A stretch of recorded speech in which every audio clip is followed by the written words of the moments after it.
Dari segi namanya saja itu sudah punya mukjizat. Kata Allah, nama ini tidak akan pernah ada duanya, dan setiap Anda hilangkan setiap hurufnya akan menunjuk pada zat yang satu. Contoh, Allah, saya hilangkan kemudian satu hamzah wasalnya. Ini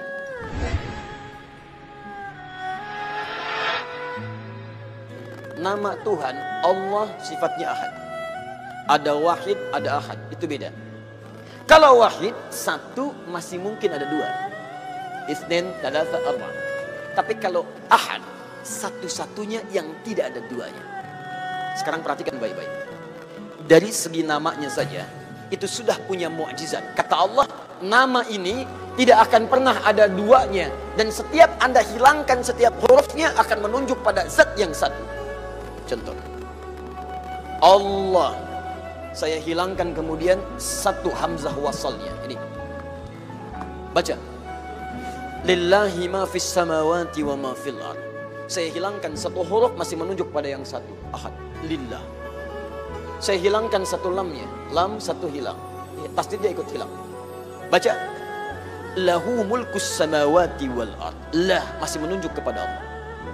Saya hilangkan lamnya. Baca, hu itu singkatan dari huwa asalnya. Hu singkatan dari huwa. Karena ketika Anda baca huwa wakaf di sini, maka Anda hilangkan wa-nya, baca hu-nya. Quran surah kedua Al-Baqarah ayat 255, paling kiri pertengahan. Allahu la ilaha illa hu huwal hayyul qayyum, wakaf di hu, huwa. Allahu la ilaha illa hu, wa-nya enggak dibaca. Kalau Anda ingin baca, Anda munculkan lagi huwa. Lihat, ketika Anda wakaf di situ, Allahu la ilaha illa hu, asalnya dari huwa, menunjuk kepada Allah. Kalau Anda tanya, siapa itu huwa Ustaz? Kembalikan ke ayat Quran surah ke-112. Kul huwa Allahu ahad. Kul huwa Allahu ahad. Masih menunjuk kepada Allah. Kalau saya hapuskan kemudian, ini saya hapus lagi. Kelihatan? Tidak. Setiap yang tidak kelihatan disebut dengan ghaib. Maka Allah kemudian menerangkan dalam Quran surah kedua ayat yang ketiga, alladzina yu'minuna bil ghaib, masih menunjuk kepada ghaib itu ahad, Allah. Setiap huruf dihilangkan masih menunjuk pada zat yang sama. Itu baru namanya saja. Sekarang Anda hadirkan segala nama yang dipertuhankan di sini, tuliskan. Ambil contoh saja.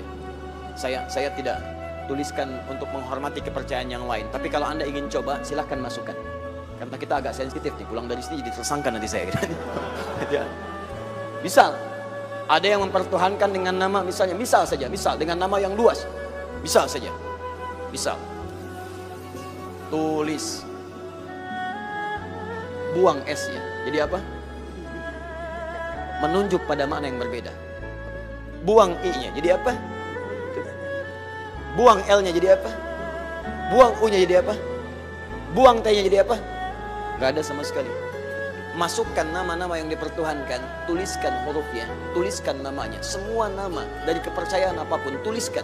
Ketika Anda hilangkan setiap hurufnya, tidak akan menunjuk pada zat yang sama. Perhatikan, dari namanya saja sudah menunjukkan bahwa ini nama bukan nama biasa. Jadi benar ketika Allah mengatakan, memilih namanya fa'lam annahu la ilaha illallah.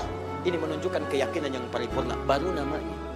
Saya belum bicara rububiyahnya, saya belum bicara asma wa sifatnya, itu saya baru bicara tentang namanya saja. Maka kalau namanya saja sudah punya mukjizat jauh dibandingkan yang lainnya, maka bagaimana kemudian kita menolaknya sebagai Tuhan? Belum yang lainnya, lam yalid wa lam yulad, tidak diperanak dan tidak diperanakan. Kalau Tuhan itu hasil dari anak, berarti sama dengan makhluk. Lihat kan bedanya, Tuhan khalik mesti beda dengan makhluk. Manusia mengandung melahirkan, Tuhan tidak boleh mengandung, tidak boleh melahirkan.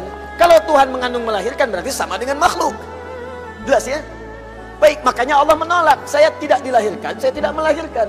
Kalau saya punya sifat itu sama dengan makhluk. Kalau kalian menyamakan Tuhan, apa kalian menyembah Tuhan? Masing-masing aja ngaku Tuhan. Walam yakul lahu kufuwan ahad, dan tidak punya partner dalam kekuasaannya. Wah, kalau punya partner bahaya. Tuhan ini pengen begini, Tuhan itu pengen begitu. Ya, ada Tuhan pemberi nikmat dan Tuhan pemberi azab. Begitu mau diberikan nikmat, kata yang azab, jangan, karena saya mau mengazab itu. Kata yang memberi nikmat, jangan dulu, saya berikan itu. Ribut sama Tuhan.